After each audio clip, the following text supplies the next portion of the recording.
Alright, so welcome back din sa ating channel dito sa Bolts TV. Okay, so ito pag-usapan natin mga babayan, no? Dahil matindi talaga itong si VP Sara Duterte mga babayan, no? Dahil magiging record holder po siya mga babayan. At ano nga ba? Itong pangahawakan ng record nito pong si Vice President Sara Duterte.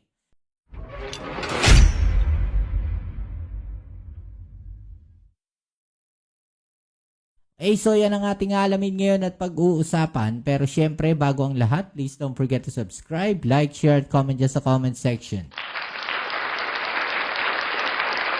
Okay, so ito mga kababayan, grabe, no? Mainit na mainit po. Dahil sabi, ito nga po si Vice President Sara Duterte, mga kababayan, ay magiging record holder ata. No, matindi. Sabi po dito, no, isinare ni dating Senator Sonny Trillanes IV, no, itong post ng Akbayan Party List. No, sabi dito, sabi ni VP Sara, walang batayan ang impeachment complaint na in-endorse natin, no, yung in-endorse po ng Akbayan na Party List mga kababayan dahil sila yung nag-file, no, ng pangalawang impeachment, no, ibig sabihin second year na impeachment dito kay Sara Duterte. Ngayong taon, kasi last year, hindi naman na-aproba, no? Na dismiss yung impeachment na yan. Okay? So, ito po, no, for something she insists has no merit, it rattled her enough to release a video message. Sabi, no? Dahil nag-effort nga, no? Nagumawa ng video message. Sabi nga kahapon, no? Ang aga-aga daw, may ganung message ito si Vice President Sara Duterte. Not to answer the charges, but to desperately attack us. Alam mo, sanay kasi sila sa ganun, mga kababayan, no? Pagka sila na yung inaatake, imbis na sagutin nila yung mga paratang sa kanila, ganito yung ginagawa nila. Nagre-release sila ng mga video message, no? At aatakihin nila, no, yung mga tao na sa feeling nila ay umaatake sa kanila. Bakit nga ba video message, mga kababayan? No, kasi simple lang. Ginagamit nila ang social media, mga kababayan, para makakuha. No, siguro ginagamit nila ang social media para makakuha, mga kababayan, ng atensyon, no, ng taong bayan, ng tinatawag natin dito, suporta mula doon sa mga supporters nila. Kasi ganun din, no? Pansinin natin, si Harry Roque, ganyan yung ginagawa, no? Hanggang ngayon, naging na siya. Harry Roque, the vlogger na. No? Hindi ba, mga kababayan? Ganun na yung nangyayari. Yung congressman na nagtatago, puro video rin yung ginawa. Diba? Yung nasa ibang bansa, sunod-sunod, mga video, paano pa putol-putol pa yung video, no? Talagang nag-effort diba? Na mag-edit ng video. Sabi dito, tama na ang palusot. Prepare to go down in history as the first vice president to be impeached. Not once, but twice. Magiging record holder ata to, no, sa history ng Pilipinas, mga babayan, na first ever, no, sabi dito, vice president to be impeached not once but twice. Nga naman, mahirap to, mga babayan, kasi ang alam ko na impeach lang si diba, si Erap Estrada, no, na impeach siya, mga babayan. Si dating Pangulong President Marcos Sr. hindi naman na impeach diba? Hindi naman na impeach pinwersa, no, persahang pinaalis sa pwesto. Diba? Yun yung nangyari doon, mga babayan. No, sabi nga dito, not once but twice po. Hibay. Ito, panoorin natin yung balita, no? Sabi nga dito, threatened ba siya? No? Takot ba? Ito nga si Vice President Sara Duterte, no? Kasi binabanatan niya yung Akbayan, no? Parang lumalabas political threat, no? Yung ginagawa dito kay Sara Duterte. Okay? So ito, panoorin natin. Let's go. Kasama na po natin sa ating programa ang presidente ng Akbayan Party, si Ma'am Rafaela David. Good morning po, Ma'am Rafaela, Christian at Pamela. Hello, magandang umaga, Christian and Pam, and syempre sa mga tagapakinig natin ngayong umaga sa Anong Ganap. Maraming salamat po, Ma'am. Napanood po namin yung naging palitan po ng mensahe po ninyo, pati po ni Vice President Sara Duterte. Ang tanong po, Ma'am Rafaela, nabanggit niyo sa inyong video statement na parang may takot sa parte ng Vice Presidenta kaya siya naglalabas ng ganyang statement na minamaliit po yung impeachment complaint na inyong i-final. Saan po kayo nanggagaling yung takot ng pangalawang Pangulo? Okay, so kayo, sa palagay ninyo, mga kababayan, no, natatakot ba? No, ito nga si Vice President. Threatened na ba siya, si Sara? Kasi, kung titignan natin, no, hindi lumusot, no, yung planong pagpapatalsik kay Tito Sen, no, sa Senado bilang, Senate President para mahawakan nila, no, parang siguro ganun yung plano, no, patalsikin natin si Tito Sen. No, para mahawakan uli natin yung impeachment. Kasi sabi nga ni Tito Sen, no, pag dumating sa Senate, no, yung impeachment na yan, forthwith, i-hearing nila yung impeachment na yan. Kaya medyo kabado si Sara Duterte siguro, mga babayan. Kaya siguro ganun. No, so abangan natin yung mga susunod na kabanata dyan. Oo nga, kasi nung napanood namin yung video, Sabado, parang natawa kami. Kasi for something she insists na wala daw merit, parang narattle si VP Sara, parang may kaba na tinatakot sa bravado. Sa amin, hindi naman din nakakapagtaka na natatakot si VP Sara kasi baka mamaya she goes down in history as na mai-impeach siya uli.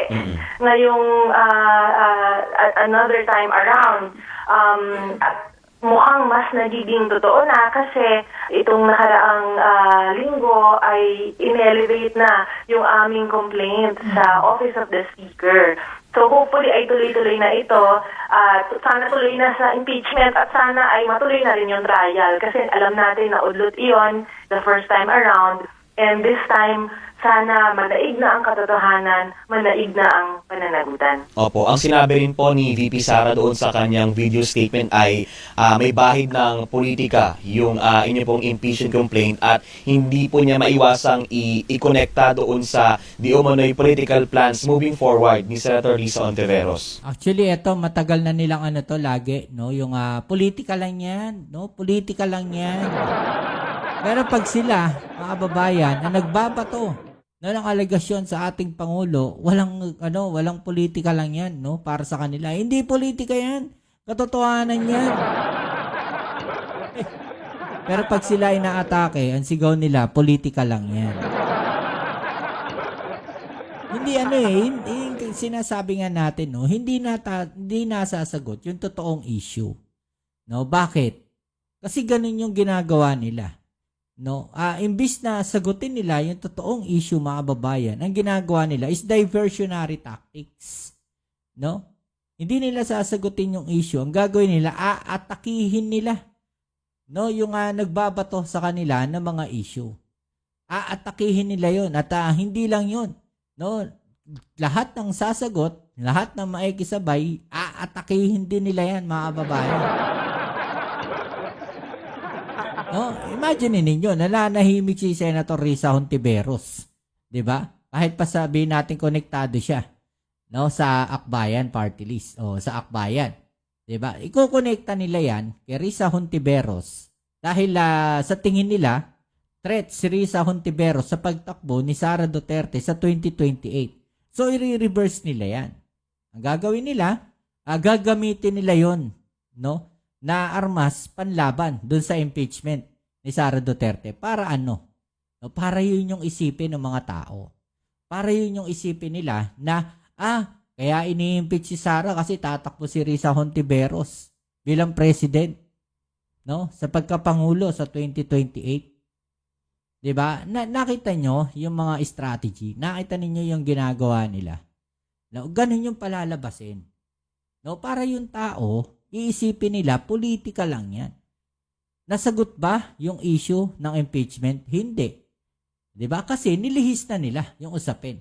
No, wala na doon sa issue na ano ba talaga yung nilalaman ng impeachment complaint kay Sara Duterte. 'Di ba? Nawala na eh. Dahil ginawa nila, inatake nila ng politika. No, political threat.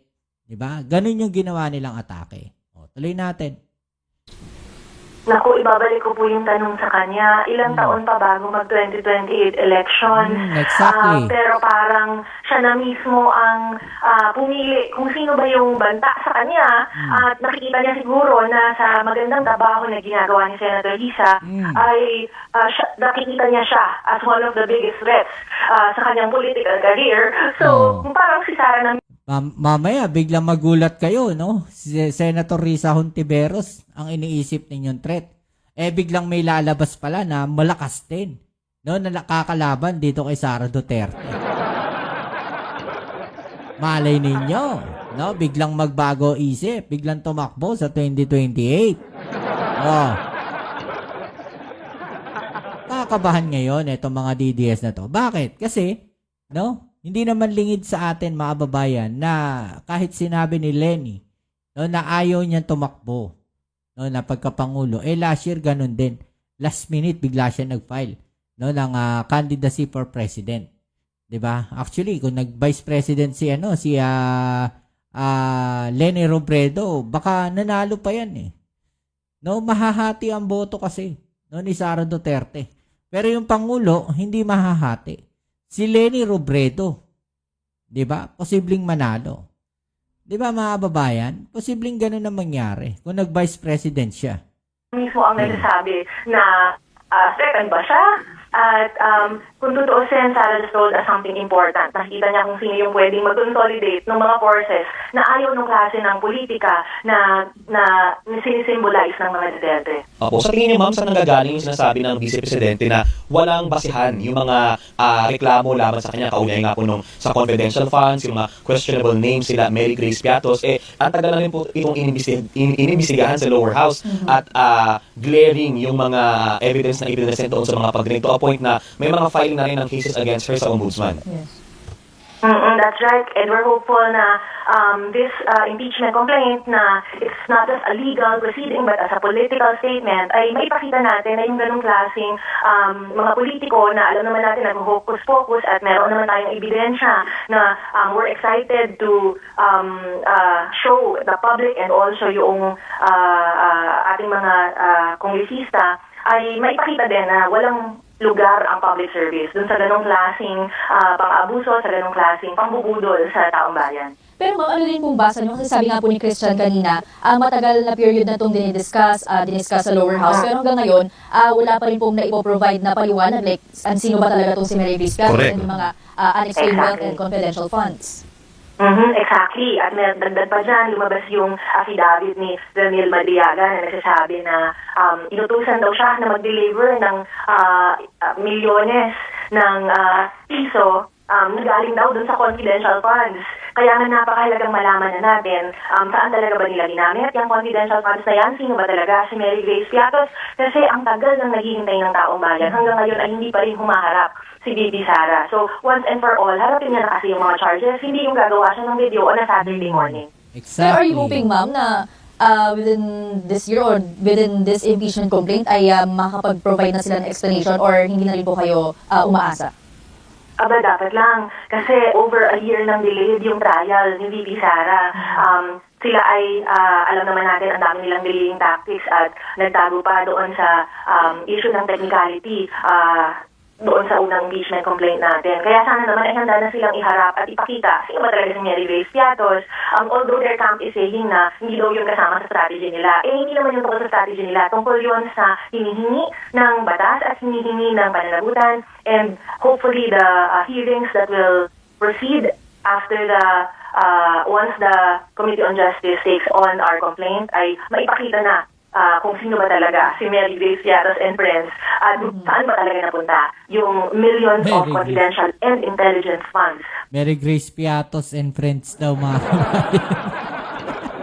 na mukhang winaldas ng Office of the Vice President. Opo. And speaking of impeachment complaint, Ma'am Rafael, kasama na po natin sa ating programa ang presidente ng Akbayan Party, si Ma'am Rafaela David. Good morning po, Ma'am Rafaela, Christian at Pamela. President. Opo. And speaking of impeachment complaint, Ma'am Rafaela, nasa tanggapan na po ng speaker yung inyo pong impeachment complaint. And inaasahan po na ito ay maaaring i-endorso sa plenaryo para ma-endorse sa Committee on Justice or katulad po ng pinagdaanan sa unang impeachment last year na pagbobotohan na po kaagad. Ano po ba ang, siguro po kung kayo po ang tatanungin, which track do you prefer na maging, kahinatnan ng impeachment laban sa Vice Presidente?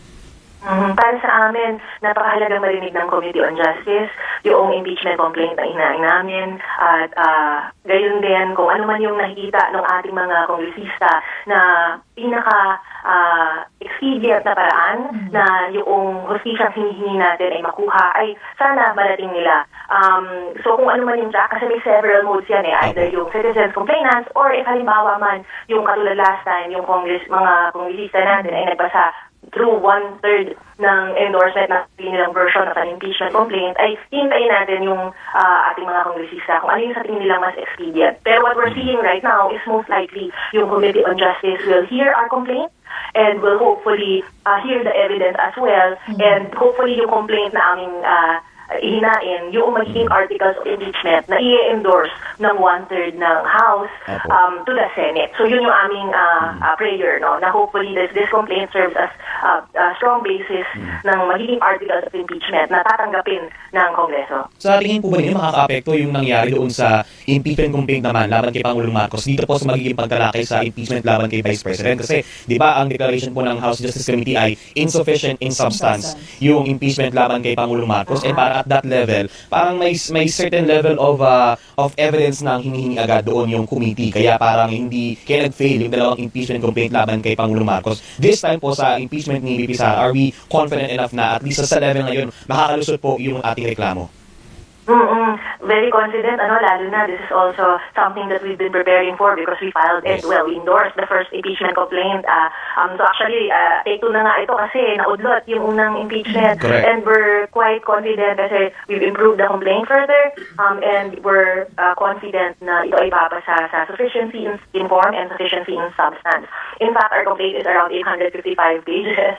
Kaya kung makikita ninyo, trinoli pa namin yung complaint dahil marami kaming annexes na nilagay para ipakita talaga na merong ebidensya, malakas ang ating paninindigan na meron tayong ebidensya para hindi lang itry pero i-convince si VP Sara. Opo, ma'am, ano ang masasabi po niyo doon sa umugong last week na posibleng pagpapalit po sa liderato ng Senado? Syempre kung ito pong impeachment ay lumusot sa Kamara, next phase niyan ay sa Senate na. And may mga nagpapalutang po ng haka-haka na kaya may nagpupush na magpalit ng leadership sa Senate ay para kung sakaling makarating doon ang impeachment ng Vice Presidente ay hindi na naman po magtatagumpay, makaharap po. Tama. Ito yung sinasabi natin, mga kababayan.